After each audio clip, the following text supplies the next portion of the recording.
Good morning and welcome to ABC News Breakfast. It's Thursday, the 1st of August. I'm Michael Rowland. And I'm Virginia Trioli, and these are our top stories today. Smokers to cough up more to help fund billions of dollars in budget savings. 15,000 Australians dying each year as a result of smoking-related diseases. Frankly, this costs a lot of money for the Australian taxpayer.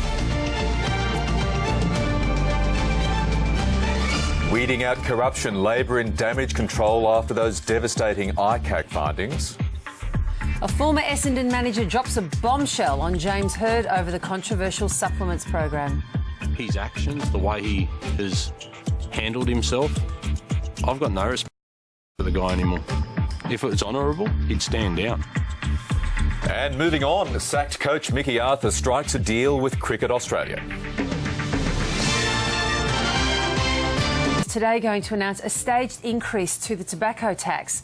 That tax is going to rise 12.5% a year over the next 4 years. It comes into effect from the 1st of December and will add more than $5 to the packet of cigarettes by 2016.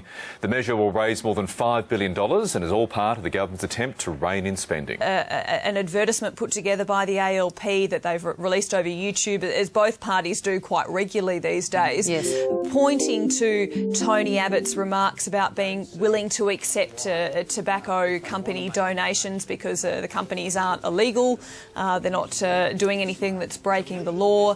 Now, the quantum of money that we're talking about in the political donations isn't huge compared to, say, some of the donations that some mining development companies give or some retail companies give or indeed individuals with high net worths give.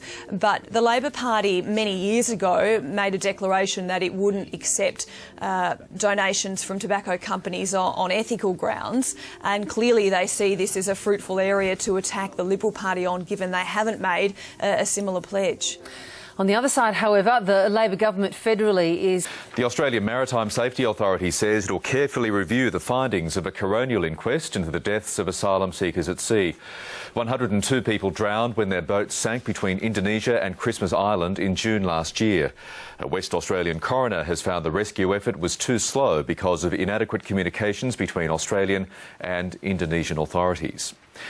A former nurse convicted of killing 11 residents in a Sydney nursing home fire will be sentenced today. Roger Dean set fire to the Quakers Hill nursing home in 2011 to try to hide his theft of painkillers. He's pleaded guilty to 11 counts of murder and 8 of recklessly causing grievous bodily harm. And the polls are closing in Zimbabwe in an election that will decide the future of Africa's oldest leader, Robert Mugabe. Mr Mugabe, who's been in power since 1980, has promised to step down if he loses. A record turnout saw long queues at polling booths. Violence marred the last poll in 2009 and led to an uneasy power-sharing deal. Let's go to the markets now, and just before the close, the Dow was trading higher. We'll bring you the closing figure very shortly into this year, couldn't it? The South Australian government is boosting anti-gambling advertising and a crackdown on the betting industry. The advertiser has all the details.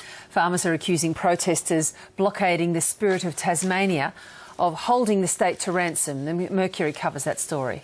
The Northern Territory News says the US Air Force could soon be flying fighter jets, including B-2 stealth bombers, out of the top end.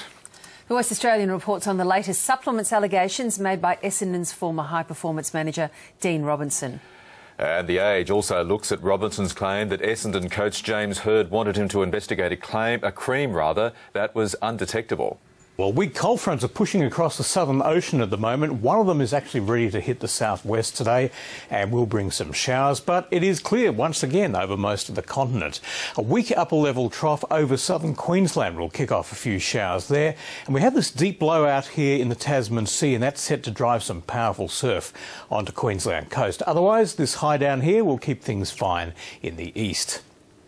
So some isolated showers for Queensland's North Tropical coast and the far North Peninsula. It'll be cloudy with showers along the southern Queensland coast and those showers pushing into the southeast inland during the day. Sunny elsewhere, a possible afternoon shower for Brisbane.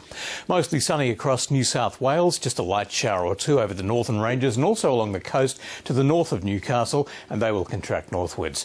Partly cloudy in Sydney. It's a bit cool this morning, 8 degrees, and becoming sunny in Canberra. Once that fog lifts, it's currently -1. Victoria is in for a dry, partly cloudy day with a northerly breeze. Partly cloudy in Melbourne, where it's 8 degrees right now. Apart from a shower or two in the north, fine over Tasmania today. A sunny 15 degrees in Hobart. It is currently 4. And a dry day for South Australia with a northerly wind freshening about the southern and western coasts. Mostly sunny in Adelaide and a pleasant 18 degrees. Coastal showers in the west from Geraldton to Israelite Bay. Light showers spreading inland to southwest of a line from Geraldton to Ravensthorpe to Israelite Bay for a time, and some showers near the Eucla coast as well. In Perth, you can expect a shower or two, but they should clear up late this afternoon. Sunny across the north and over the Territory, apart from the far southwest. Plenty of sunshine for Darwin as well. Tomorrow should be sunny in Perth, a shower or two for Adelaide. In Melbourne and Hobart, though, rain developing and some late rain coming up in Canberra. Sydney and Brisbane will be cloudy.